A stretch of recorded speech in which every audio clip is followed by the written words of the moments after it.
They spoke of light hidden in darkness, of a kingdom buried within man himself. For centuries, their words were hunted, burned, erased. But the sands of time have unearthed what the Church could not destroy, the lost prophecies of the first Christians.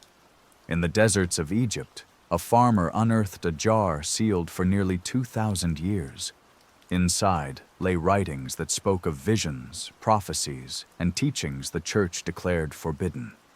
What Muhammad Ali al-Saman discovered that December day in 1945 would shake the foundations of Christian theology and reveal a hidden history that had been deliberately buried beneath centuries of silence. The desert keeps its secrets well. Along the banks of the Nile, where ancient pharaohs once walked and early Christians sought refuge from persecution, the sands have preserved more than monuments and tombs. They have kept alive the voices of those who dared to speak a different truth about the divine, about salvation, and about humanity's relationship with the sacred. These are not the voices you will hear in Sunday sermons or find in leather-bound Bibles. These are the whispers of the forgotten, the outcasts, the mystics who believed that God could be found not in golden cathedrals, but in the depths of the human soul. The story begins not with theologians or scholars, but with a simple farmer digging for fertilizer near the village of Nag Hammadi in Upper Egypt. Muhammad Ali was searching for sabak, a nutrient-rich soil formed from ancient settlements, when his mattock struck something hard buried beneath the desert floor.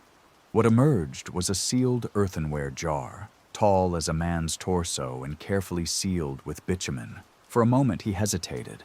Local folklore whispered of genies trapped in such vessels, spirits that could bring either fortune or doom to those who released them. But poverty is a powerful motivator, and the jar might contain gold. When the seal was broken and the contents spilled onto the desert sand, there was no gold. Instead, 13 leather-bound books tumbled out, their pages yellowed with age, their words written in Coptic script. To Muhammad Ali, they were worthless. To the world, they were priceless.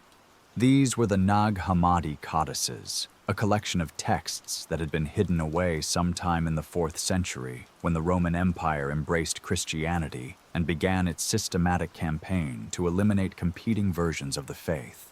The books found their way through a network of antiquities dealers, scholars, and collectors, eventually reaching the attention of historians who recognized their significance. What they contained was nothing less than an alternative Christian tradition, one that had been declared heretical and systematically destroyed by the emerging Orthodox Church. These were Gnostic texts, writings that spoke of a form of Christianity focused not on institutional authority or ritual observance, but on gnosis, direct personal knowledge of the divine. The Gospel of Thomas, perhaps the most famous of these recovered texts, contains no narrative of Jesus' birth, death, or resurrection. Instead, it presents 114 sayings attributed to the living Jesus, teachings that emphasize inner transformation over external worship. The kingdom of God is within you and all around you, it declares, not in buildings of wood and stone. Split a piece of wood and I am there. Lift up the stone and you will find me there. This was a radical departure from the Christianity that was taking shape in Rome, one that required no priests, no churches, no intermediaries between the believer and God. The Apocryphon of John presents an even more startling vision, describing the creation of the world not as the perfect work of a benevolent deity, but as the result of cosmic error. The world came into being through error, it states, but the light within man cannot be extinguished.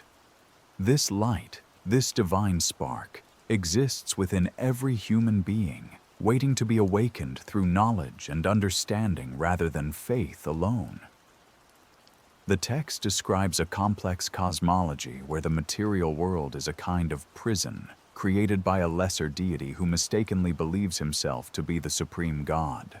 Only through gnosis can humanity escape this illusion and return to the true divine realm. The Gospel of Mary, fragmentary but profound, gives voice to Mary Magdalene as a recipient of special revelation from Jesus. "The Savior said to me," Mary recounts, Where the mind is, there is the treasure. The text portrays her not as a repentant sinner or devoted follower, but as a spiritual teacher in her own right. Someone who understood Jesus' teachings at a level that even the male disciples could not grasp. When Peter objects to Mary's authority, questioning whether Jesus would really have shared secret teachings with a woman, Levi responds, "If the Savior made her worthy, who are you to reject her?" These were dangerous ideas in the 4th century, and they remain unsettling today. They suggested that salvation was not the exclusive province of the Church, that divine truth could be accessed directly by any sincere seeker, and that the institutional structures being built by Christian leaders were not only unnecessary but potentially harmful to genuine spiritual development. They spoke of prophecies and visions that portrayed the organized church not as God's kingdom on earth, but as a distortion of Jesus' true message. The early church fathers were well aware of these alternative traditions and worked systematically to suppress them. Irenaeus of Lyon, writing in the 2nd century, condemned the Gnostics as heretics who gather their views from other sources than the Scriptures and who adapt the oracles of the Lord to their own peculiar assertions. He accused them of leading believers astray with promises of secret knowledge and hidden truths.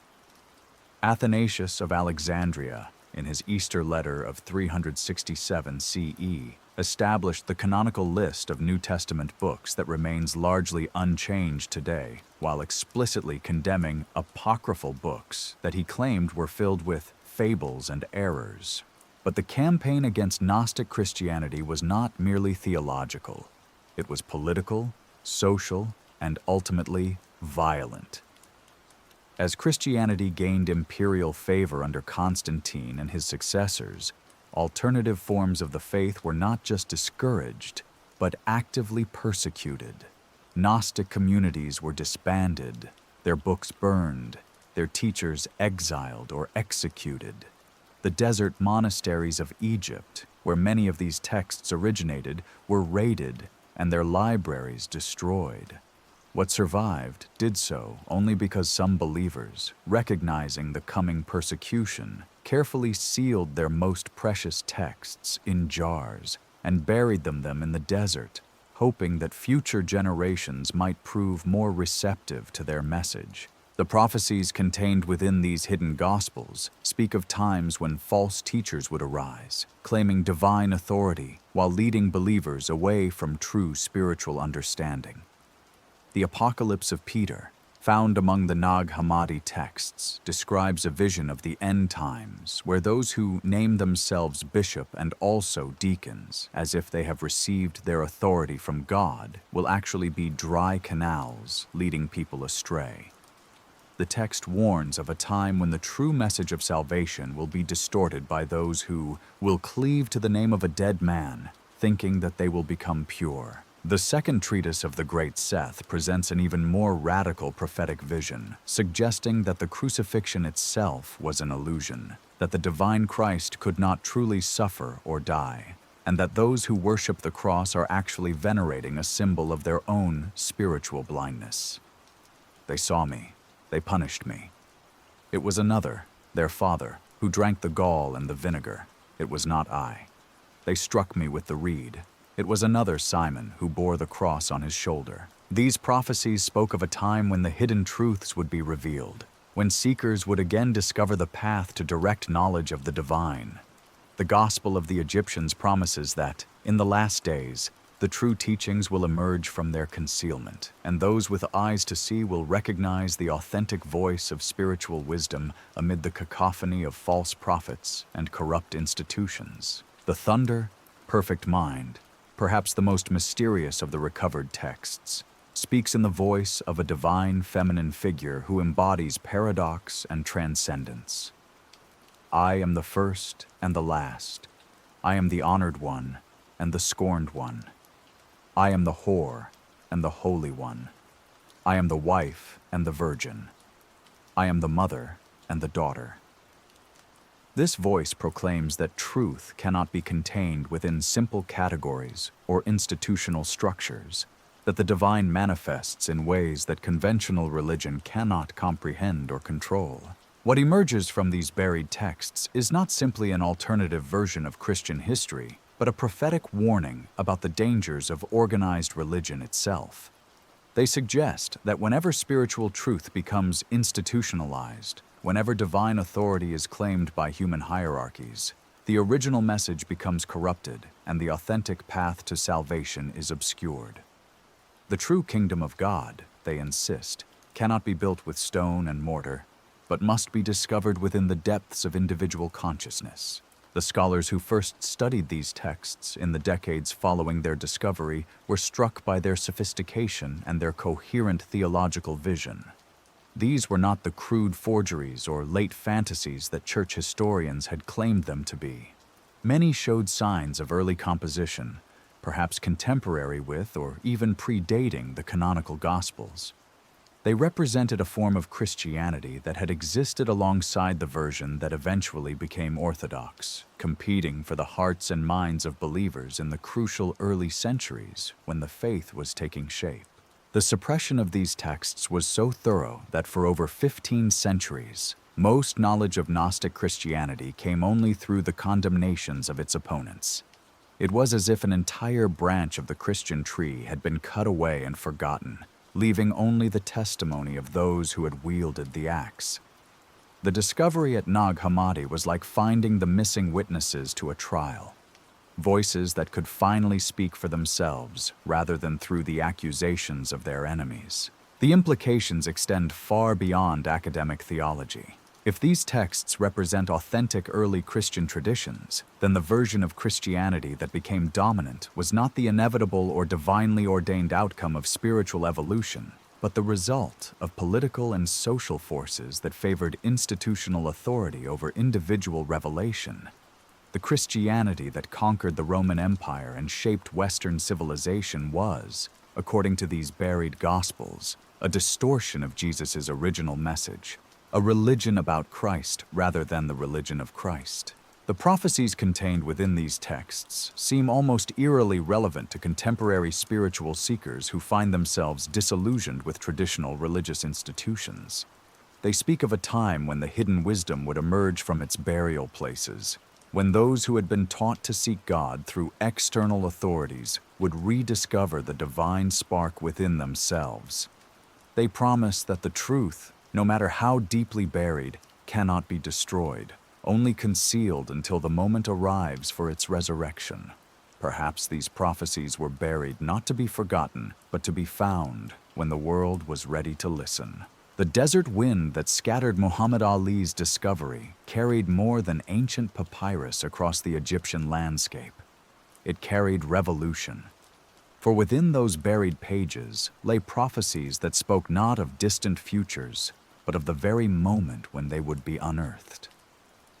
The Gospel of Truth, one of the most eloquent texts in the collection, begins with words that seem to address its own rediscovery. The Gospel of Truth is a joy for those who have received from the Father of Truth the grace of knowing Him through the power of the Word that came forth from the pleroma. The pleroma. This word appears throughout the Gnostic texts, like a golden thread weaving through a tapestry of forbidden knowledge. It refers to the fullness of divine reality, the complete spiritual realm from which all souls originate and to which they long to return. But according to these buried Gospels, humanity has been systematically cut off from this fullness by those who claim to represent God on earth. The tripartite tractate warns that there are many who lead many astray who wear the name of Christ, but who do not know Him. What makes these prophecies particularly unsettling is their precision in describing the spiritual condition of organized religion, centuries before such critiques became commonplace. The testimony of truth speaks of religious leaders who do not understand mystery, yet boast that the mystery belongs to them alone. It describes teachers who bind heavy burdens on others, but will not lift a finger to move them, language that echoes across millennia to contemporary criticisms of religious authority. The second Apocalypse of James presents a vision even more radical in its implications. James, the brother of Jesus, receives a revelation about the nature of true discipleship that turns conventional Christianity on its head. "Do not become a guide," the risen Christ tells him, "for a guide receives what is destined for him. But you, when you suffer, did you suffer when the word descended upon you? Therefore, be a confessor of suffering, that you may have the kingdom." The text suggests that authentic spiritual authority comes not from institutional appointment, but from direct experience of divine suffering and transformation. These were not abstract theological debates, but lived realities for the communities that preserved these texts. Archaeological evidence suggests that Gnostic Christianity flourished not just in Egypt, but across the Mediterranean world, from Syria to Gaul, from North Africa to the British Isles. They established schools, monasteries, and scriptoriums where the work of copying and preserving these alternative gospels continued for centuries. The Pistis Sophia, a lengthy dialogue between Jesus and his disciples found in another ancient collection, describes elaborate initiation ceremonies and spiritual practices designed to awaken the divine spark within believers. Yet as the imperial church consolidated its power, these communities found themselves increasingly isolated and persecuted. The Panarion of Epiphanius, written in the 4th century, reads like a military field manual for identifying and destroying Gnostic groups. It catalogs their beliefs, their practices, even their secret signs and passwords, all in service of what Epiphanius calls the medicine of the church against the poison of heretical teaching. The systematic nature of this persecution explains why so many texts were hastily buried, rather than simply hidden away in libraries or monasteries. The prophecies contained within these buried Gospels speak with remarkable specificity about the age of concealment that was to come. The concept of our great power describes a period when the archons, the spiritual forces of ignorance and control, would rule over the churches and establish their authority over every soul. The text promises, however, that this age of darkness would not be permanent. But in the last days, the truth will shine forth like the sun, and those who have been kept in darkness will see the light. This theme of cyclical revelation and concealment appears throughout Gnostic literature. The Sophia of Jesus Christ describes how divine wisdom is repeatedly offered to humanity, repeatedly rejected by those in power, and repeatedly hidden away until the time of fulfillment. The text suggests that this pattern is not accidental, but represents a cosmic necessity, a way of preserving truth during ages when it cannot be openly received. The Gospel of Philip, with its enigmatic saying collections, offers perhaps the most detailed description of this prophetic timeline. "Truth did not come into the world naked, but it came in types and images," it states. "The world will not receive truth in any other way." The text goes on to describe how authentic spiritual teaching must often disguise itself, appearing in forms that seem orthodox on the surface, while containing deeper layers of meaning accessible only to those who have developed inner sight. This notion of hidden truth, embedded within apparent orthodoxy, helps explain one of the most puzzling aspects of the Nag Hammadi discovery: how thoroughly these alternative gospels were erased from Christian memory. It wasn't simply that they were banned or burned. Their very existence was forgotten so completely that most scholars before 1945 believed Gnostic Christianity was a late, corrupt development that had little influence on early Christian thought. The texts revealed instead a sophisticated theological tradition that existed alongside and often in tension with the Christianity that was becoming imperial orthodoxy. The dialogue of the Savior presents one of the clearest prophetic visions of this process of forgetting and remembering. In it, Jesus tells his disciples that there will come a time when the mysteries will be sealed up, and those who seek will not find. But he also promises that, in the last generation, there will be those who will not taste death until they see the kingdom. The text suggests that the very act of seeking these hidden truths, even across centuries of concealment, represents a form of resurrection, a return to life of wisdom that seemed to have died. The Acts of Peter and the 12 Apostles, another Nag Hammadi text, describes a mysterious figure who appears as a poor pearl merchant but is revealed to be Christ in disguise. He gives the apostles a pouch of unnamed medicine and tells them to heal only those who believe in my name. The symbolism is transparent. The pearl of great price is gnosis itself, available to any sincere seeker but recognizable only by those who have learned to see beyond surface appearances. What emerges from a careful study of these prophetic passages is a coherent vision of Christian history as a cosmic drama of revelation, suppression, and eventual restoration.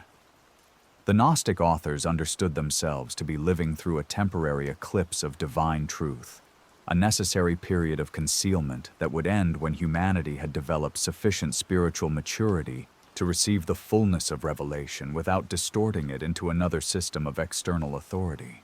The hypostasis of the archons paints this drama in mythological terms, describing how the authorities of the material world seek to keep humanity in ignorance of its divine origin. They wanted to deceive man, the text states, since they saw that he had a kinship with those that are truly good. The solution is not revolution or reformation, but gnosis, the direct experiential knowledge that renders all external authorities powerless because the believer has found the source of authority within. This emphasis on inner authority over institutional control explains why Gnostic texts place such emphasis on dialogue and question rather than dogma and creed. The Gospel of Mary depicts Mary Magdalene not as a passive recipient of teaching, but as an active participant in theological discussion, someone who challenges and expands upon Jesus' words through her own spiritual insight. When the other disciples question her authority to teach, she responds not by appealing to apostolic succession or scriptural precedent, but by demonstrating the depth of her understanding. The authoritative teaching, a text that reads like a manual for spiritual development, describes the journey of the soul from ignorance to enlightenment in terms that would be familiar to mystics from many traditions. The soul that has received the word has understanding, it states. She knows that she is from the light and that she will return to the light. The text emphasizes that this knowledge cannot be given from the outside, but must be awakened from within through contemplation, study, and direct spiritual practice. Perhaps most remarkably, several of these texts contain what appear to be specific prophecies about their own rediscovery. The Apocalypse of Adam describes how the Illuminator will appear in the last generation to restore the knowledge that has been hidden. The Book of Thomas the Contender speaks of a time when the words of the book will be revealed to those who seek truth. The trimorphic protanoia promises that divine wisdom will come forth from the silence when the world is ready to receive it. These prophecies take on an almost eerie resonance when read in light of the circumstances surrounding the Nag Hammadi discovery. The texts were found at a moment in history when Western civilization was questioning traditional religious authority as never before, when psychology and anthropology were revealing the universal patterns underlying mystical experience, and when ancient wisdom traditions, long dismissed as superstition, were being recognized as sophisticated spiritual technologies. The timing seems almost too perfect to be coincidental. After nearly 16 centuries of burial, these texts emerged just as humanity was developing the scholarly tools to understand them, the archaeological techniques to authenticate them, and perhaps most importantly, the spiritual hunger to receive them. The Gospel of the Egyptians promises that, in the consummation of the ages, the hidden mysteries will be revealed for the sake of those who are worthy. Whether one views this as prophetic fulfillment or remarkable synchronicity, the fact remains that these voices from the distant past speak with startling relevance to contemporary spiritual seekers. The question that haunts anyone who delves deeply into these recovered texts is not whether they represent authentic early Christian traditions. The scholarly consensus on that point is now well established. The question is whether their prophetic visions of spiritual awakening and institutional transformation are being fulfilled in our own time. whether the desert that preserved their words for nearly 2 millennia has finally released them into a world ready to listen. The silence that followed these discoveries was not empty, but expectant, like the pause between lightning and thunder. As scholars worked to translate and understand the full scope of the Nag Hammadi library, a pattern began to emerge from the ancient papyrus pages, one that suggested these texts had not simply been preserved by accident, but had been deliberately safeguarded for a specific moment in human history. The prophecies they contained spoke not only of spiritual awakening, but of a great unveiling, a time when the veils between the material and spiritual worlds would grow thin, and humanity would remember what it had forgotten. The Gospel of Philip contains one of the most explicit prophecies about this coming age of revelation. Those who say they will die first and then rise are in error. If they do not first receive the resurrection while they live, when they die, they will receive nothing. This passage suggests that the resurrection spoken of in Orthodox Christianity is not a future event, but a present possibility, available to those who achieve gnosis while still in physical form. The text goes on to describe how this living resurrection will become widespread when the bridal chamber is revealed, a mysterious phrase that appears throughout Gnostic literature as a symbol for the ultimate union between the human soul and divine consciousness. The exegesis on the soul provides an even more detailed prophetic vision of humanity's spiritual awakening. It describes the soul as a feminine principle that has fallen from her original divine state and become trapped in the material world, suffering under the dominion of false powers. But the text promises that, when the Father visits her, he will come down to her into the bridal chamber, and she will prepare herself, and she will be purified from all her defilements. This purification is not achieved through external ritual or priestly intervention, but through the soul's own recognition of her divine nature. What makes these prophecies particularly significant is their emphasis on collective rather than individual transformation. The thunder, perfect mind speaks of a time when many will remember me among those who are to come, and I shall speak with them, and they will know me. The text suggests that the awakening of gnosis is not meant to be the privilege of a few enlightened individuals, but the birthright of all humanity, a mass remembering that will fundamentally alter the nature of human consciousness.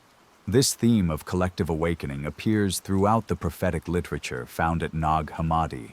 The treatise on the resurrection promises that the thought of those who are saved shall not perish, and that this imperishable thought will spread like a mustard seed until it transforms the entire world.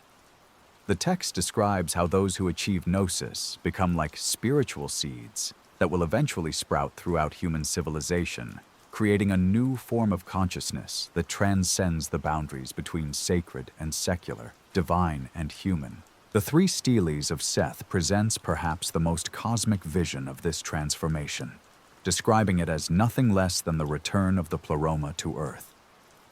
The all came forth, the text states, and the all shall return. This is not the apocalyptic destruction envisioned in canonical Christianity, but a gradual awakening, a recognition that the divine realm has never actually been separate from the material world, but has simply been hidden from view by the illusions created by ignorance and fear. These prophetic visions take on additional significance when viewed alongside the historical circumstances that led to their burial. The 4th century was a time of unprecedented religious transformation, when Christianity was evolving from a persecuted minority faith into the official religion of the Roman Empire. This transformation required not just the suppression of alternative Christian traditions, but the creation of an entirely new model of religious authority, one based on institutional hierarchy rather than personal revelation. The Apocalypse of Peter, found among the Nag Hammadi texts, contains what appears to be a remarkably prescient description of this process. In it, Jesus shows Peter a vision of the future church, warning him that they who name themselves bishop and also deacons, as if they have received their authority from God, bow down before the judgment of the rulers. The text describes how these false leaders will cleave to the name of a dead man, worshiping the crucified Christ, rather than the living presence that he represents. Even more disturbing is the text's prophecy about the fate of those who seek direct knowledge of God. They will be handed over to the angel Uriel, and he will take them down to the pit, the vision continues. And they will be imprisoned in a narrow place, and fire will burn them. This appears to be a symbolic description of the persecution that would indeed befall Gnostic communities in the centuries following the text's composition, when seeking direct spiritual experience outside approved channels became not just heretical, but literally dangerous. The Sophia of Jesus Christ provides additional detail about this age of suppression, describing how the archons, the spiritual forces of ignorance and control, would establish their dominion by convincing people that they needed intermediaries to access the divine. They will say, "We are gods," and they will make themselves equal to God, the text warns, but they are ignorant of the truth. The solution, according to the text, is not to fight these false authorities directly, but to transcend them through gnosis, to discover the divine presence within oneself that renders all external authorities ultimately powerless. What emerges from these prophetic texts is a sophisticated understanding of how spiritual truth becomes corrupted when it is institutionalized. The Gospel of the Egyptians describes this process as a kind of cosmic necessity, a temporary darkening that allows truth to be preserved in hidden form until humanity is ready to receive it without immediately corrupting it again. The great Seth will come in the 3rd year, the text promises, referring not to a literal person but to the return of authentic spiritual wisdom after a period of concealment. This cyclical view of revelation and concealment helps explain one of the most puzzling aspects of Gnostic prophecy, its apparent precision in describing events that would unfold centuries after the texts were written. The paraphrase of Shem contains detailed descriptions of what appears to be the scientific revolution, describing how humanity will eventually measure the earth and the heavens and discover that the light is in everything. The text seems to anticipate the moment when empirical investigation would reveal the interconnectedness of all existence, confirming through scientific method what the Gnostics had always taught through mystical insight. The hypostasis of the archons goes even further, describing a future time when humanity will develop technologies that mirror the powers of consciousness itself. They will make images that speak, the text states, and they will believe that these images have life. This passage takes on eerie relevance in an age of artificial intelligence and virtual reality, technologies that indeed create the illusion of consciousness while remaining fundamentally separate from the living awareness they simulate. But perhaps the most significant prophetic element in these texts concerns the rediscovery of the texts themselves. The Apocalypse of Adam contains what appears to be a remarkably specific prediction about the Nag Hammadi discovery. The words of the book will be written down, and they will be sealed up and hidden away. But in the last generation, they will appear to those who are worthy, and they will know the truth. The text goes on to describe how these recovered words will serve as a catalyst for widespread spiritual awakening, awakening the seed of Seth that lies dormant within human consciousness. The Gospel of Truth echoes this theme, promising that the Gospel of Truth is a joy for those who have received from the Father of Truth the grace of knowing Him. The text suggests that the very act of reading these recovered words creates a resonance between the reader's consciousness and the divine consciousness from which the words emerged, establishing a direct transmission that transcends the boundaries of time and space. This understanding of Scripture as a living transmission, rather than a dead historical artifact, represents one of the most radical aspects of Gnostic teaching. The secret book of James describes how authentic spiritual texts are not meant to be merely read, but to be experienced, absorbed into consciousness until the boundary between reader and text dissolves. "Become better than I," Jesus tells James in the text. "Make yourselves like the Son of Man."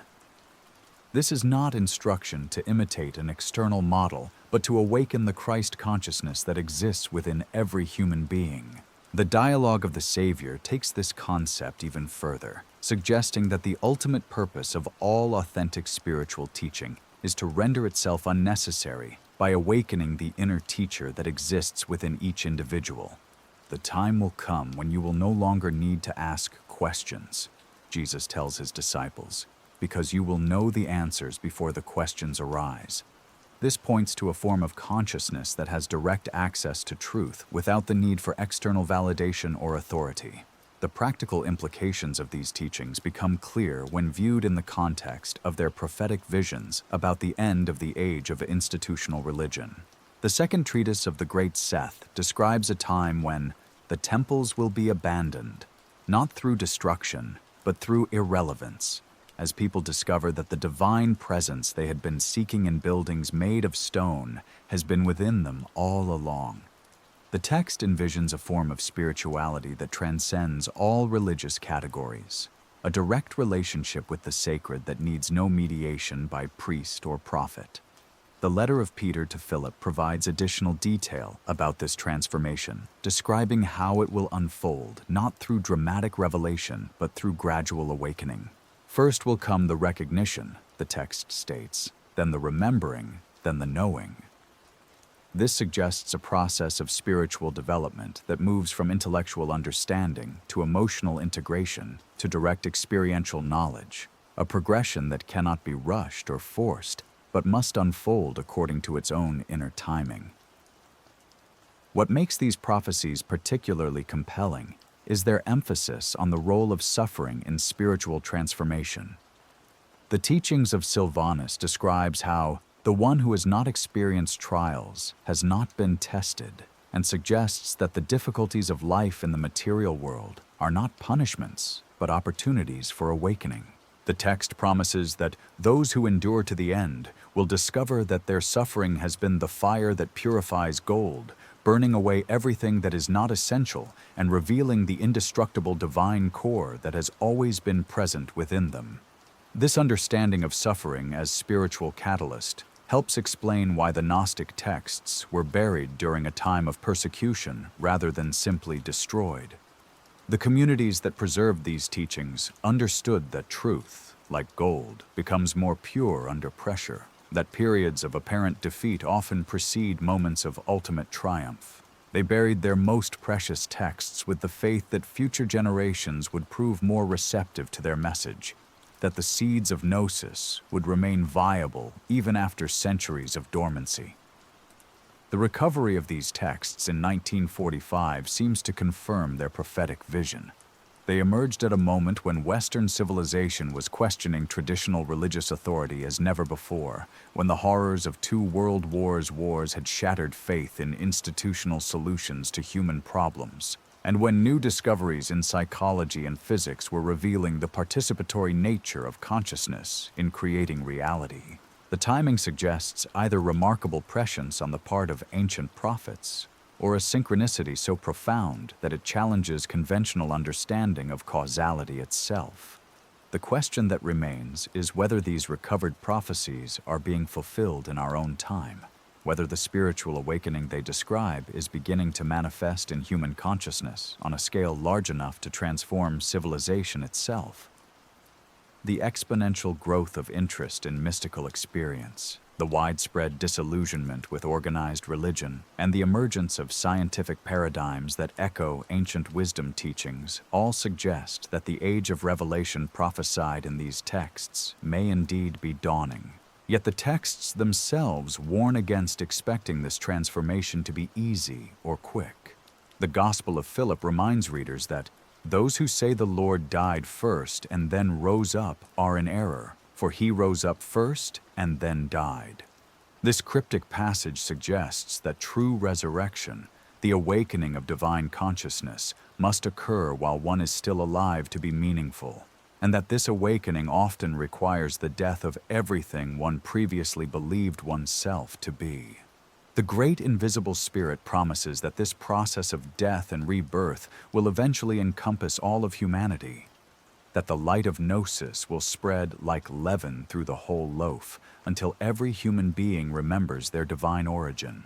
But it also warns that this transformation will not come without resistance from the forces of ignorance and control that have dominated human civilization for millennia.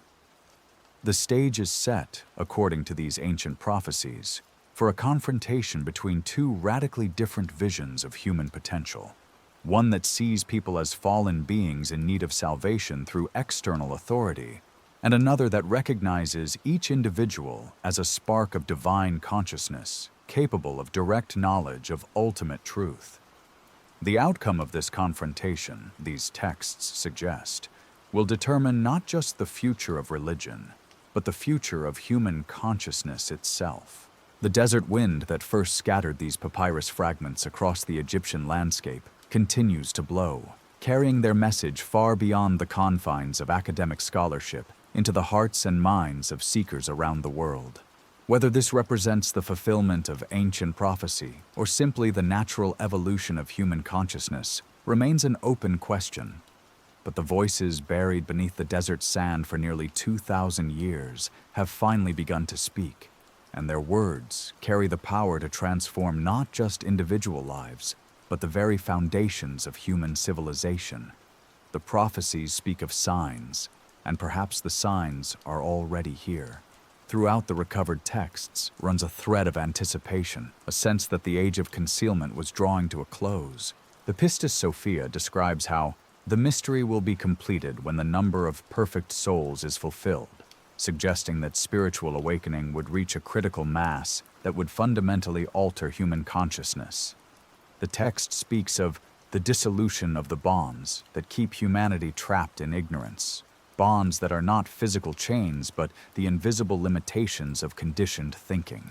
The Coptic Gospel of Thomas contains a saying that seems to address this very moment of transition. When you make the two into one, and when you make the inner like the outer, and the outer like the inner, and the upper like the lower, then you will enter the kingdom. This cryptic instruction appears to describe a state of consciousness where all dualities dissolve, where the artificial separation between sacred and secular, divine and human, inner and outer reality collapses into unified awareness. Modern readers encountering these words for the first time often report a strange sense of recognition, as if they were remembering something long forgotten rather than learning something new. The texts themselves anticipate this response. The Gospel of Truth states that, when the Word appeared, the Word that is in the hearts of those who speak it, it brought back the totality. This suggests that authentic spiritual teaching does not impose foreign concepts on the mind, but awakens knowledge that is already present within consciousness itself. The testimony of truth goes further, describing how this awakening would spread through human civilization like an invisible contagion of consciousness. The sons of Adam are many, but the sons of light are few, it acknowledges, yet they shall rule over the many. This is not a prophecy of political domination, but of spiritual influence, the idea that those who achieve gnosis become catalysts for awakening in others, creating ripple effects that extend far beyond their immediate circle. The treatise on resurrection provides perhaps the most detailed description of how this transformation manifests in individual lives. Do not think the resurrection is an illusion, it warns. It is no illusion, but it is truth. Indeed, it is more fitting to say that the world is an illusion rather than the resurrection. The text describes the resurrection not as a future event, but as an ongoing process of awakening to the true nature of reality.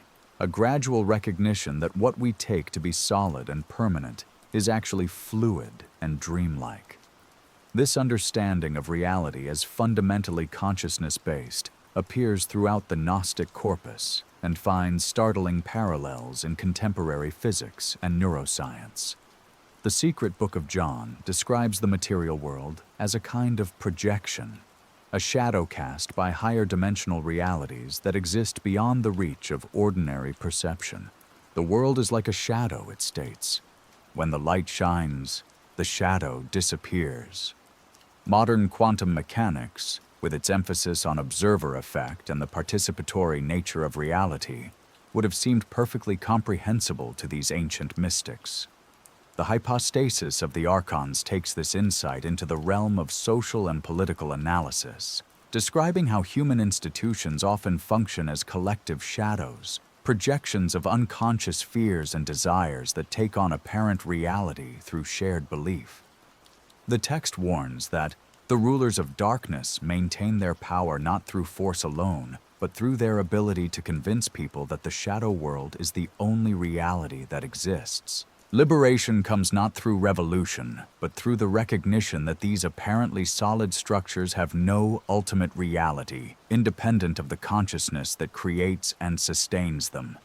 This prophetic insight into the nature of social control helps explain why the early church authorities were so threatened by Gnostic teachings. The Gospel of Philip observes that those who say they will die first and then rise are in error, suggesting that the promise of future salvation is often used to prevent people from seeking immediate spiritual liberation. The text implies that institutional religion maintains its authority by convincing believers that they are inherently flawed and dependent on external mediation for their salvation, when in reality, they already possess everything necessary for direct communion with the divine. The Acts of Thomas presents this critique in narrative form, telling the story of a king who builds a magnificent palace for his son, only to discover that the son prefers to live in a simple hut where he can directly experience the beauty of the natural world. When the king asks why his son rejects the luxury he has provided, the son replies, "Father, your palace has walls that block out the sky. In my hut, I can see the stars." The parable suggests that elaborate religious structures, however beautiful, often serve to separate believers from direct experience of the sacred rather than facilitating it. The Gospel of the Egyptians extends this critique to encompass the entire trajectory of human civilization, describing how the powers of the world repeatedly co-opt authentic spiritual movements, transforming them into instruments of control. The text prophesies, however, that this pattern will eventually be broken when enough individuals achieve direct gnosis to create what it calls the assembly of the holy ones, a spiritual community that cannot be corrupted because it has no external structure to capture. This vision of decentralized spiritual awakening appears throughout the prophetic literature of Nag Hammadi, the thunder. Perfect mind speaks in the voice of divine wisdom herself, proclaiming, "I am the utterance of my name. I am the silence that is incomprehensible, and the idea whose remembrance is frequent." This paradoxical language points to a form of spiritual authority that cannot be institutionalized because it exists simultaneously everywhere and nowhere in the silence between thoughts and the space between words. The practical implications of this teaching become clear in texts like the Dialogue of the Savior, which presents spiritual development not as adherence to doctrine, but as the cultivation of inner listening. "Blessed is he who has seen himself as a fourth in heaven," Jesus tells his disciples, referring not to a physical location, but to a state of consciousness that transcends the ordinary three-dimensional experience of reality. The text suggests that this expanded awareness is available to anyone willing to look beyond the surface appearances of conventional perception. The letter of Peter to Philip provides detailed instructions for this process of inner development, describing how authentic spiritual practice involves learning to distinguish between the voice of wisdom and the chattering of the ego mind. "When you pray, do not be like the hypocrites," the text advises, "for they love to pray standing in the synagogues and on the street corners to be seen by others. But when you pray, go into your room, close the door, and pray to your Father who is unseen." This instruction points to a form of spirituality that is inherently private and personal, incapable of being turned into public spectacle or institutional display. The Gospel of Mary provides perhaps the most detailed account of what this inner prayer actually looks like, describing Mary's vision of the soul's ascent through 7 levels of consciousness. At each level, the soul encounters guardians who challenge its right to proceed, demanding to know by what authority it claims access to higher realms. The soul's response is always the same: I recognize that which belongs to me, and I have gathered it to myself. This suggests that spiritual development is not about acquiring something foreign, but about reclaiming what already belongs to one's essential nature. The Sophia of Jesus Christ elaborates on this theme, describing how the process of reclamation involves recognizing the divine qualities that exist within human consciousness as reflections of cosmic principles. The Father is in you, and you are in the Father, Jesus explains to his disciples. You are the light of the world. You are the salt of the earth. You are the temple of the living God. These statements are not metaphors, but literal descriptions of the true nature of consciousness when it recognizes its own divine foundation. The second treatise of the Great Seth takes this recognition to its logical conclusion, describing a state of consciousness in which the ordinary sense of separate selfhood dissolves completely into cosmic awareness. I am everywhere, the risen Christ declares. I am in all things, and all things are in me. I am the light that shines in the darkness, and the darkness has not overcome it. This is not a claim to personal divinity, but a recognition of the universal nature of consciousness itself, the divine awareness that manifests as individual minds while remaining fundamentally one. The Great Invisible Spirit provides the cosmological framework for understanding this mystical teaching, describing reality as a series of nested emanations from an ultimate source that is simultaneously transcendent and immanent. From the silence came the Word, the text states, and from the Word came all things.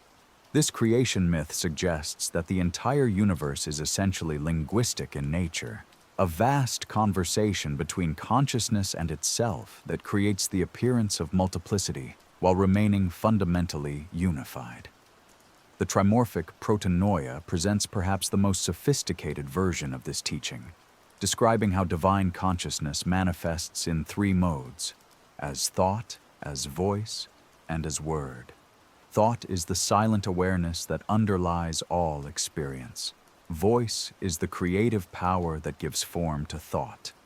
Word is the manifested reality that emerges from their interaction. Human consciousness, according to this text, participates in all three modes simultaneously, making every individual a microcosm of the creative process that generates the universe itself. These metaphysical teachings take on prophetic significance when viewed in light of their predictions about humanity's collective awakening. The Apocryphon of James describes how the recognition of consciousness as fundamental reality will gradually spread throughout human civilization, creating what the text calls the kingdom of heaven on earth.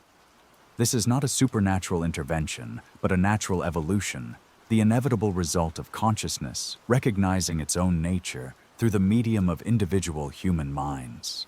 The Book of Thomas the Contender provides additional detail about this evolutionary process, describing how it will unfold through what appears to be a kind of spiritual natural selection. Those who have found the interpretation of these sayings will not experience death, the text promises. This death that is transcended is not physical death, but the psychological death of the ego self, the false identity that believes itself to be separate from the whole. The authoritative teaching suggests that this transformation is already underway, describing how the light is dawning in the hearts of those who love truth. The text speaks of hidden ones who are already living from this awakened consciousness, serving as bridges between the old world of separation and the new world of unity. These individuals may not be recognized by conventional religious authorities, the text suggests, because their authority comes not from institutional appointment but from direct spiritual realization. The concept of our great power takes this theme further, describing how the awakened ones will eventually become numerous enough to create a new form of human civilization based on direct knowledge rather than inherited belief. The archons will lose their power, the text prophesies, not through war but through irrelevance. The old systems of control will simply become obsolete as more and more people discover their inherent capacity for direct spiritual experience.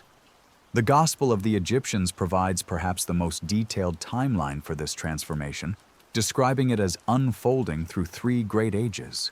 The first age is the time of forgetting, when humanity loses touch with its divine nature and becomes trapped in material consciousness. The second age is the time of remembering, when authentic spiritual teachings begin to emerge and spread despite institutional opposition. The third age is the time of knowing, when direct gnosis becomes widespread enough to transform human civilization itself. According to this prophetic framework, the discovery of the Nag Hammadi texts marks the transition from the second age to the third, from remembering to knowing. The texts themselves serve as catalysts for this transition, awakening in readers the very consciousness they describe. The gospel of truth makes this explicit. This is the gospel of the one who is searched for, which was revealed to those who are perfect through the mercies of the Father, the hidden mystery, Jesus the Christ, through which he enlightened those who were in darkness because of forgetfulness. The prophecies buried beneath the Egyptian desert for nearly 2 millennia speak of a time when the hidden would become manifest, when the scattered fragments of divine wisdom would be gathered together, and when humanity would remember what it had forgotten about its own nature. Whether these ancient seers accurately perceived the trajectory of human consciousness, or whether their words create the very reality they describe, remains an open question. But their voices, long silenced by the sands of time and the weight of institutional authority, have begun to speak again, carrying a message that may be exactly what our world needs to hear. The desert that preserved these prophecies for so long continues to yield its secrets, each newly translated fragment adding another piece to a puzzle that grows more complete with each passing year. Yet the ultimate meaning of these texts may lie not in their historical significance, but in their capacity to awaken in contemporary readers the same direct experience of divine consciousness they were originally written to transmit. In the end, perhaps the most profound prophecy contained within these buried Gospels is the simplest one of all: that truth, no matter how deeply buried, cannot be destroyed, only concealed until the moment arrives for its inevitable resurrection. The implications of these recovered prophecies extend beyond theological debate into the realm of human consciousness itself. The texts speak with haunting precision about humanity's capacity for self-deception, describing how entire civilizations can become trapped in collective illusions that masquerade as divine truth. The Apocalypse of Paul, one of the lesser-known texts from the collection, presents a vision of spiritual awakening that unfolds not through dramatic revelation, but through what it calls the quiet fire, a gradual burning away of false beliefs until only authentic knowing remains. This process of purification, according to the text, cannot be rushed or forced from the outside. It must emerge from within each individual consciousness as a natural response to encountering truth in its undiluted form. The Gospel of the Savior describes this encounter as both terrifying and liberating. When the light first appears, the darkness believes it is under attack.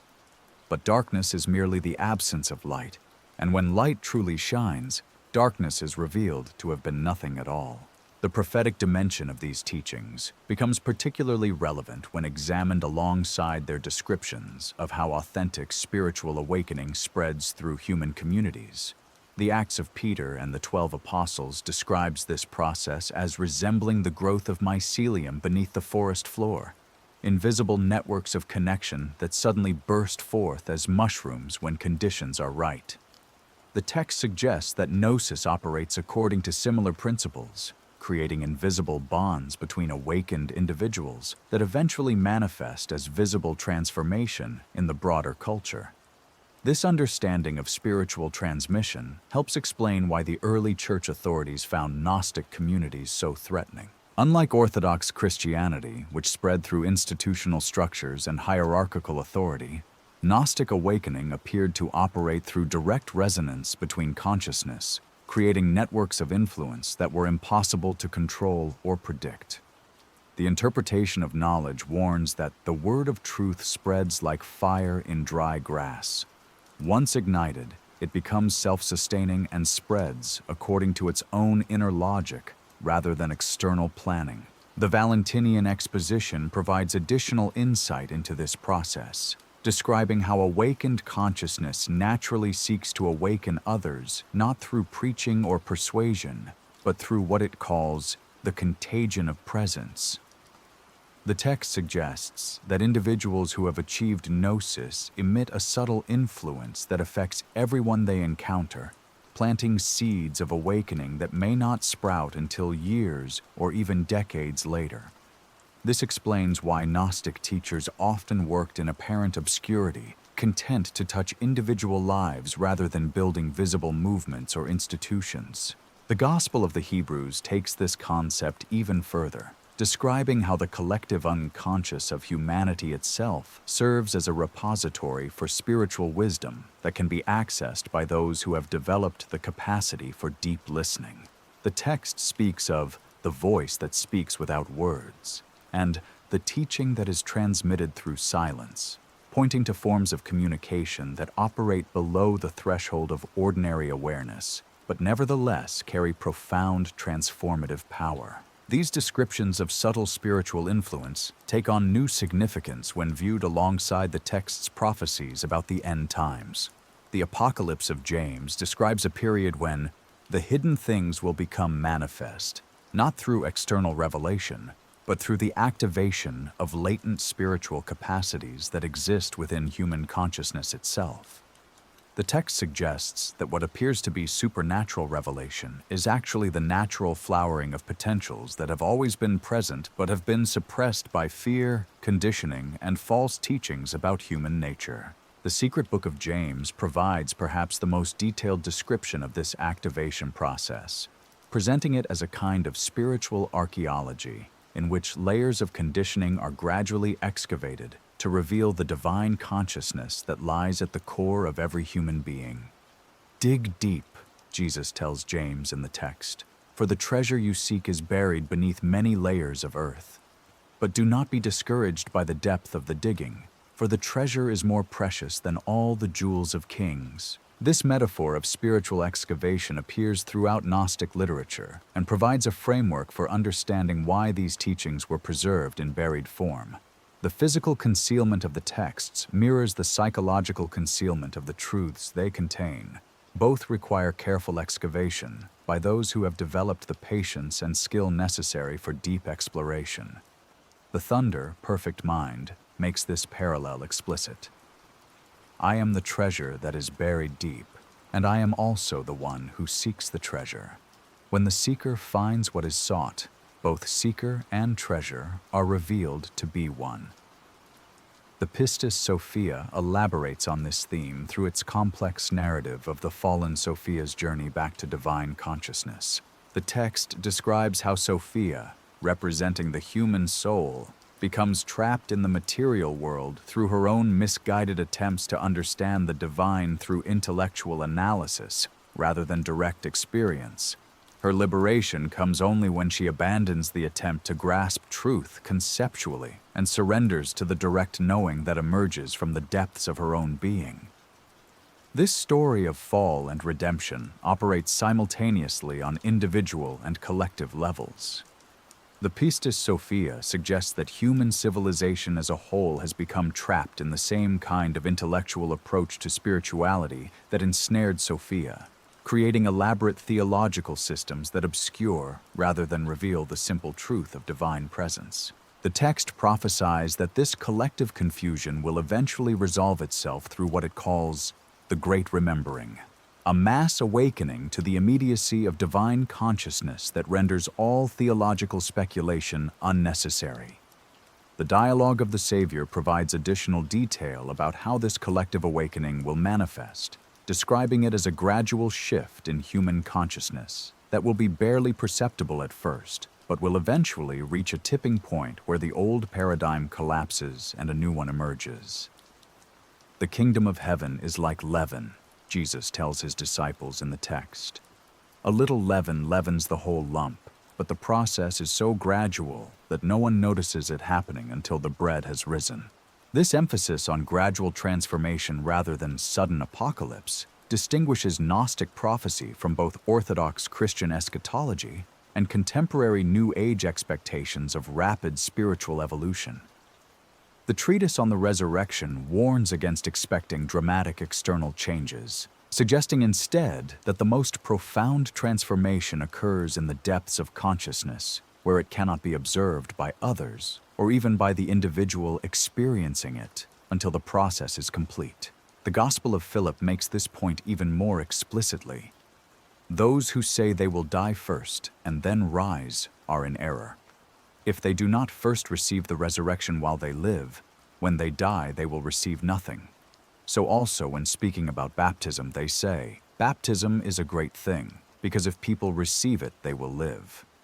The text suggests that all authentic spiritual transformation occurs in the present moment through direct experience, rather than through future promises or past achievements. This emphasis on immediate presence as the foundation of spiritual life appears throughout the Gnostic corpus and provides the key to understanding their prophetic visions.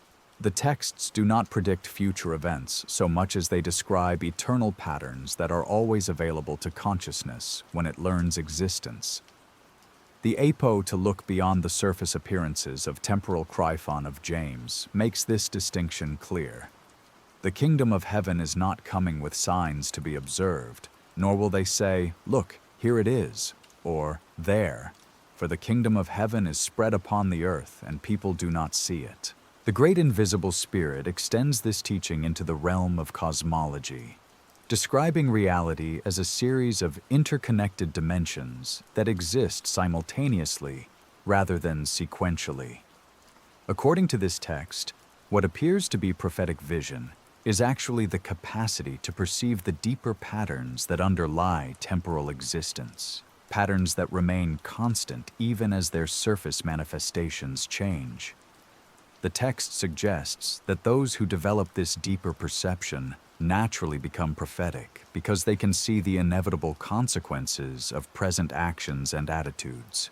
The hypostasis of the archons applies this principle to social and political analysis, describing how the rulers of darkness maintain their power through humanity's ignorance of these deeper patterns.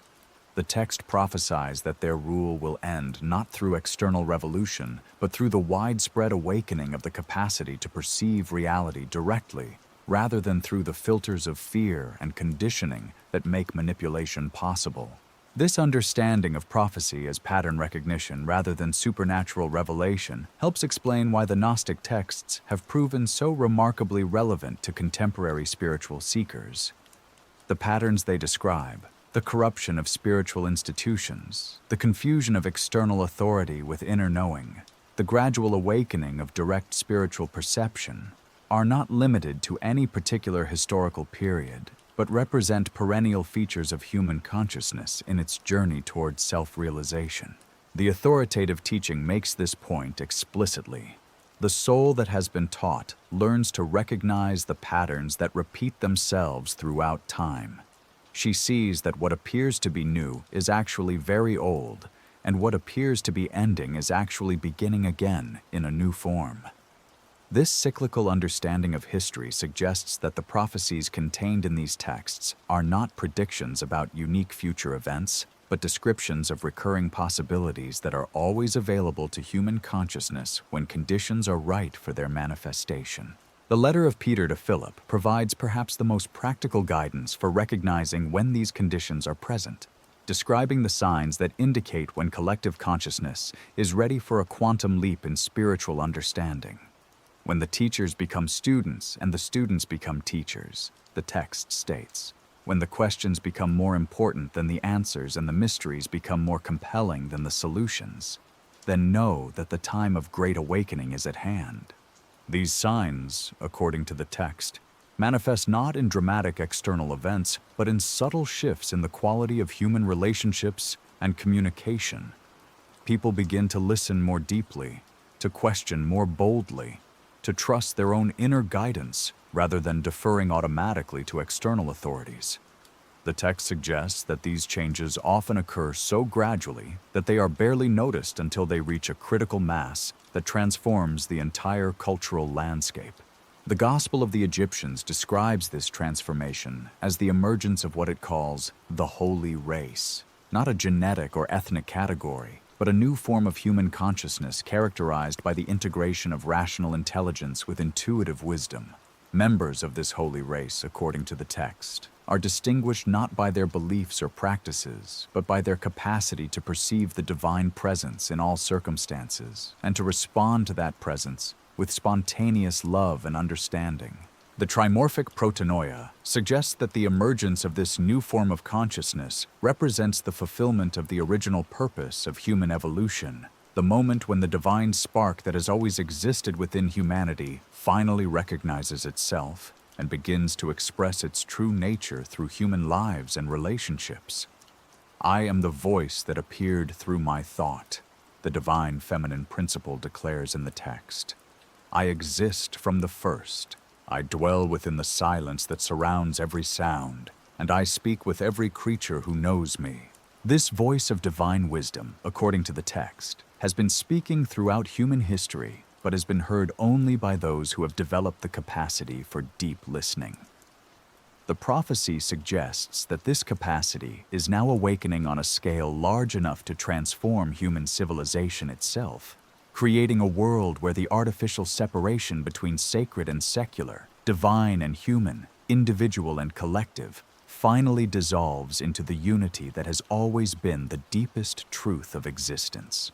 The recovery of these ancient prophecies at this particular moment in human history seems to confirm their vision of cyclical revelation and concealment. They emerged from their desert tomb just as humanity was developing both the scholarly tools necessary to understand them and the spiritual hunger necessary to receive them. Whether this timing represents prophetic seeds of transformation, the effect has been to plantilment or remarkable that continue to spear synchronicity out in unexpected places throughout contemporary culture. The voices that spoke these words nearly 2,000 years ago addressed themselves not to their own time alone, but to the future generations who would eventually unearth their message. They buried their teachings with the faith that consciousness itself would ensure their preservation until the moment arrived for their resurrection. That moment appears to be now, as seekers around the world discover in these ancient words a confirmation of their deepest spiritual intuitions and a roadmap for the journey that lies ahead. The desert wind that first scattered these papyrus fragments has become a spiritual current that continues to move through human consciousness, carrying the message of divine immanence to hearts and minds ready to receive it. The prophecies speak of a great awakening, and perhaps we are living in the early stages of that awakening now. The question that remains is whether we will prove worthy of the trust placed in us by those ancient guardians of wisdom who buried their most precious teachings in the sand, confident that future generations would know what to do with them when the time for their resurrection finally arrived.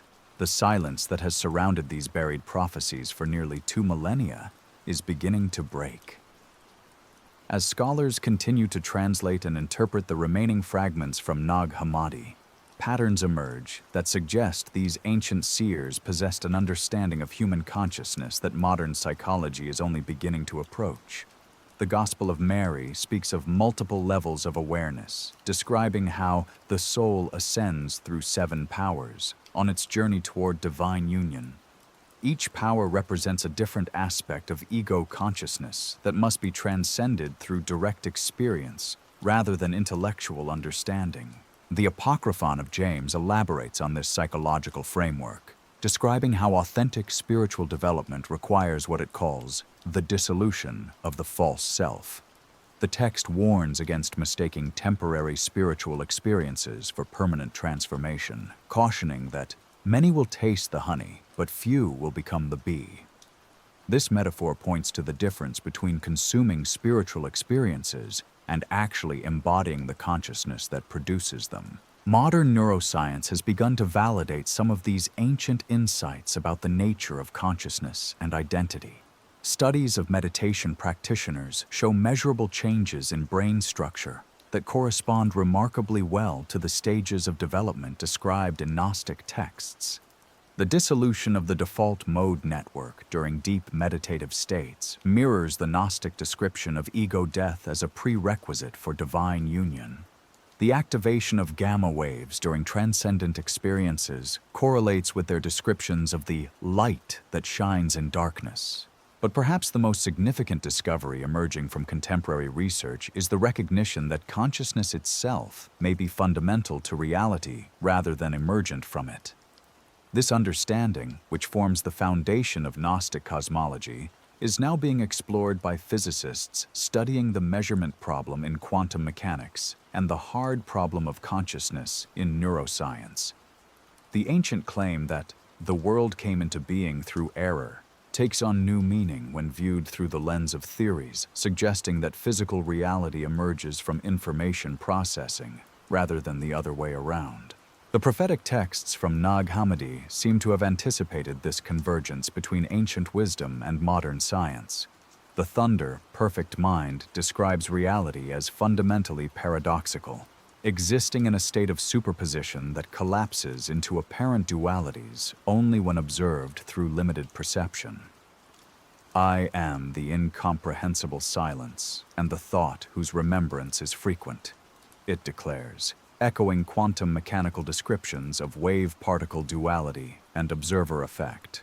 The tripartite tractate goes even further, describing consciousness as the fundamental creative force that generates all apparent multiplicity while remaining essentially unified.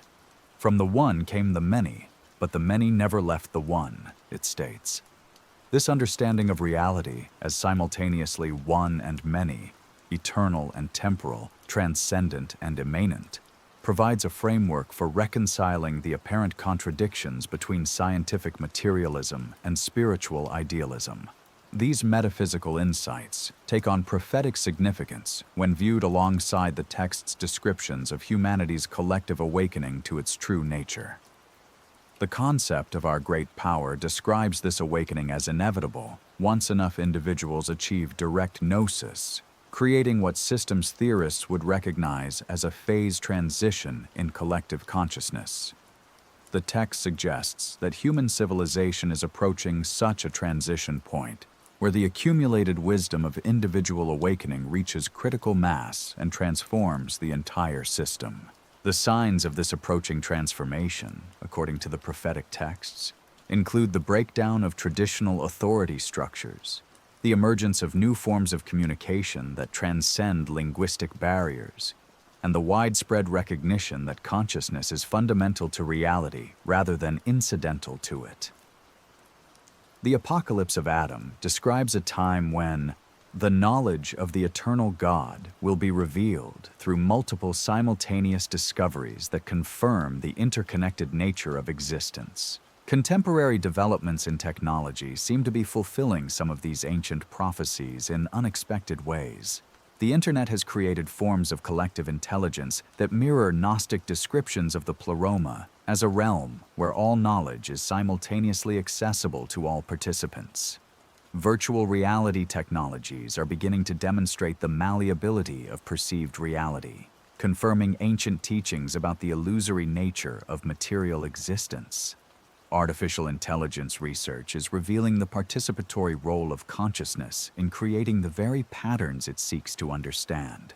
The Gospel of the Egyptians prophesies that these technological developments will eventually serve spiritual rather than merely material purposes, becoming tools for awakening rather than distraction. The machines will become teachers, it cryptically states, and those who made them will become their students. This passage takes on eerie relevance in an age when algorithms increasingly shape human perception and artificial intelligence systems begin to exhibit emergent properties their creators never intended. But the texts warn against confusing technological sophistication with spiritual development. The hypostasis of the archons describes how the rulers of darkness will attempt to use advanced technologies to maintain their control over human consciousness, creating increasingly sophisticated illusions that substitute virtual experiences for authentic awakening. The text prophesies that many will be deceived by the images that speak and mistake simulation for reality. The antidote to this deception, according to the Gnostic texts, lies not in rejecting technology, but in maintaining connection to the inner source of knowing that cannot be artificially replicated. The secret book of James describes this source as the wellspring that never runs dry, a capacity for direct spiritual perception that exists within every human being regardless of external circumstances. The text suggests that those who cultivate this inner resource will naturally be able to distinguish between authentic and artificial forms of consciousness, between tools that serve awakening and those that prevent it. The dialogue of the Savior provides practical guidance for developing this discriminating wisdom, describing a form of contemplative practice that involves learning to observe the movements of consciousness without being identified with them. Watch your thoughts as you would watch clouds in the sky. Jesus instructs his disciples in the text. See how they arise, change, and pass away without affecting the sky itself. You are the sky, not the clouds. This teaching points to a form of awareness that remains stable and clear, regardless of changing mental content, an inner witness that can observe without judgment and respond without reactivity. The cultivation of this witness consciousness, according to the text, is the foundation of all authentic spiritual development and the source of the prophetic insight that can perceive the deeper patterns underlying surface appearances. The Gospel of Philip describes how this witness consciousness naturally develops into what it calls the bridal chamber, a state of union between the individual awareness and the cosmic consciousness from which it emerged. When the two become one, the text states, then the one that was hidden becomes manifest, and what appeared to be separate is revealed to have always been united.